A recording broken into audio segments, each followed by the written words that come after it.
And in thirst. And in thirst, like wherever they are, they would not be the controller, or they would not have the monopoly for the distribution of water in that country. Read. And in nakedness. The clothes they have on would never be made by by themselves. What kind of people you come to mind so far? What come to mind? What kind of people? Remember Moses speaking to the Israelites. He's saying they would not be the producers of their own food. They would not be the producers or the manufacturers of their own water. They would not be the manufacturers of their own clothing. Who comes to mind so far? Black people. Aye! So far we can say that we know what the Bible is saying is the truth. Or we get some knowing now. Some knowing happening right now. Read that. And in one of all things. And in one of all things, sister, what we're doing right now is validating the Bible. Hold on, sister. Hold on. And in one of all things. Do you have your own car? No, but I want one. But you want one. Are cars manufactured by our people? Hold on right there. Hold on. If you got one, tell me real quick. Hold on right there. If you got one, tell me. We invented that. Sister, do we manufacture We it? don't manufacture, but it was stolen from us. All the ideas. Fair enough. Fair enough. But do we manufacture any? Yes, because we don't manufacture any. We don't. Look, sister. We manufacture, but we manufacture cars in Africa. Where? They are making their own cars in Africa. Look, us and the Africans, the real Africans, we're not the same people, sister. They may have Hamites in Africa that's manufacturing their own car, fair enough. But let me show you something, sister. Hold on. Read. And in one of all things. And in one of all things. A house, a car, a birth certificate. You want some gold? You want a nice earring? You want some shoes? Well, let's finish the Bible. Read. And he shall put a yoke of iron. Sister, the Bible says the enemy shall do what? The enemy shall do what? Shall put yokes of iron. So this happened, right? Yes, I know that. Was the Bible written before this happened? I don't know what the Bible Oh is right God. forever. This Bible was authorized to be translated since 1611, before slavery. So it had to been written before slavery, years before slavery, and it came to pass. The Bible is not an ordinary book. The Bible is a book of prophecies given to all people by God. You understand that? That's how we can say, look, whatever is written in the Bible is going to come to pass. You understand that? I'm going to give you some more. Read it up. And he shall put a yoke of iron upon thy neck until he have destroyed thee. So the yokes of iron would not be removed from our necks until we destroy. But guess what? We walk in here today talking about how much we know and how much we believe and all of that. So it's not talking about a physical destruction. Sister, hear me out for a moment. It's not talking about a physical destruction. It's talking about a mental destruction. A mental destruction. Do you think we destroy as a people today mentally? Do you think that? Answer me, sister. I answer you all the time. Answer me. No. Do you think we mentally destroy? I pass here. You don't give me a chance to speak. I give you a chance. You told me all that you know. Allow us to convert. All right, let me hear you out, sister. Allow us to convert without the Bible. Hell no. Huh? Hell no. From the moment we start going off without the Bible, we giving opinions. We just give you facts. The Bible says the Israelites going to go into slavery. We proved it. You can agree that slavery transpired. We went into the history books and proved it was written to happen before it happened. What does that mean? The Bible is a real book. You got a question, sir? God allowed the Israelites to go into slavery because God wanted to show for his glory. Because he said he can bring them back over 400 years. They spent 430 years because Moses wasn't prepared yet. Sir, 40 more years to prepare. look, the reason the Israelites went to Egypt and slavery was way in the beginning. Sister, where you going? Where you going, sister? Where you going? Where you going? Where you going, sister? Where you going? Where you going? We didn't get to you just now. No, listen. Do you believe or do you know that what the Bible stated is facts now? That you have, I understand your position. Let me help you out. Just now, sir. But we can get you. We can get to you. I understand your position that you have to, your, I don't know if religion or your belief or whatever, you have to refer to the Bible, right? Right. I understand that. Right. So whatever you're going to say to me, you're going to go into the Bible And we're going to prove it happening right in front right, of us. so that is your mandate. So isn't that how it's supposed to be? But for me as an individual, I know, I'm telling you, the Bible, I know you have errors in the Bible. And all Where? that. Which errors in the Bible? You have errors in the Bible. Which errors? Hold on. Call out one error. Number one, aside from the first book, you understand? The person who wrote Genesis, according to Genesis, they say, you have the first man, and it was written from a standpoint as though somebody was standing up there and looking to see what's going on. You're right, that's exactly what happened. Moses wrote the book of Genesis. Moses wrote the first 5 books in the Bible. How did he do that? God gave him the understanding.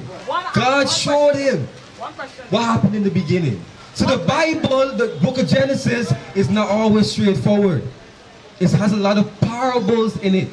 It's not always what it says in its literal form. So who gonna create a book with all sort of confusion that the normal It's not person confused. the normal person cannot understand it? The normal person's mind is filled with Christianity, it's filled with religion, it's filled with all doctrines of men. That's why they can't understand it. But bring an 8-year-old here and read the Bible to them, they understand it clearly. Because their mind has not been seared with religion as yet. But get them back 10 years from now and read the same thing to them, they lost. Because religion stepped in. Religion took over. What we teach is the Bible as it is. And you still didn't give me any errors in the Bible. Oh yeah, there's an error in the Bible. I think it's where You think no? nothing. I don't do the Bible. All right, let me hear I you. am supposed to be quoting the Bible. Let me hear you. correctly. Right. There's somewhere in the Bible that states the amount of water that was used to flood the earth. I think it's some cubic or what have you, but when we converted it, it was just probably about 32 feet or something to that effect. What's a cubic? A cubic. I don't know, you can go to the Bible and Give me Miss Silvers. Miss Silvers, we told your son before. You're saying we told your son before. I forgot what his first name was. He said the same thing that you're saying. Those aren't errors. What you're making points in the Bible that you don't understand.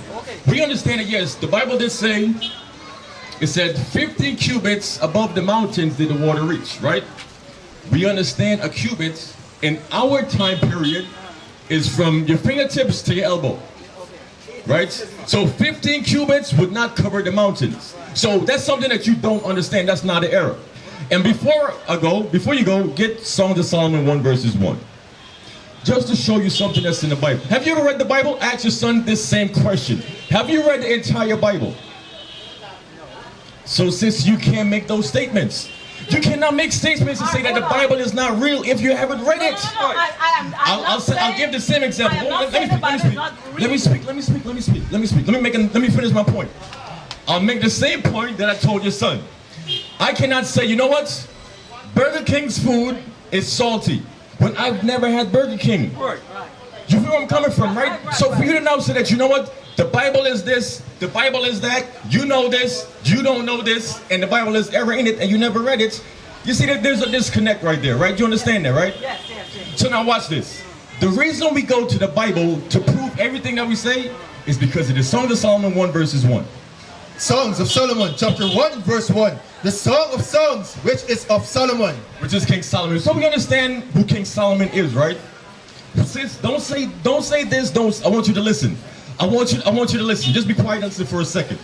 You're all over the place. I'm not all over the same way. You have the mic and that's The not same fair. way because Right, because listen, because I'm in the midst of speaking and I can see that you already want to speak. So King Solomon was the actual king that actually lived, right? Okay. So read that verse again. The Song of Songs, which is Solomon's. So King Solomon wrote the book, the Song of Solomon, right? If you open up any regular book, you're going to see the author's name on the book, and you're not going to say, you know what, I wasn't there, so he didn't write this book. You can't say that. Read verses 5. Verse 5. I am black, but commonly. What color is King Solomon when you read the Bible? You're asking me, what color is Solomon? Yes. Listen, let me tell you. No. What color is he? What color is he? He just said black. He's black. All throughout the Bible, from Genesis all the way to Revelation, guess what type of people do you read about? Black people are Black people. Black people. So that's why if we can go to a book that documents the history of all mankind since the beginning and black people is in it, guess which book we're going to use as reference as we speak? The Bible. Thank you very much. And here's another point. What does the word Bible mean?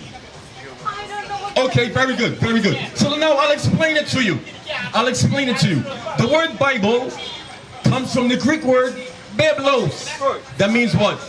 A composition of records. Because the Bible is a historical book. That's why we can go into the Bible and what can we prove? That slavery actually took place. We can go into the Bible, you can read about historical figures such as Hannibal. You can read about Alexander the Greek. Who was Hannibal?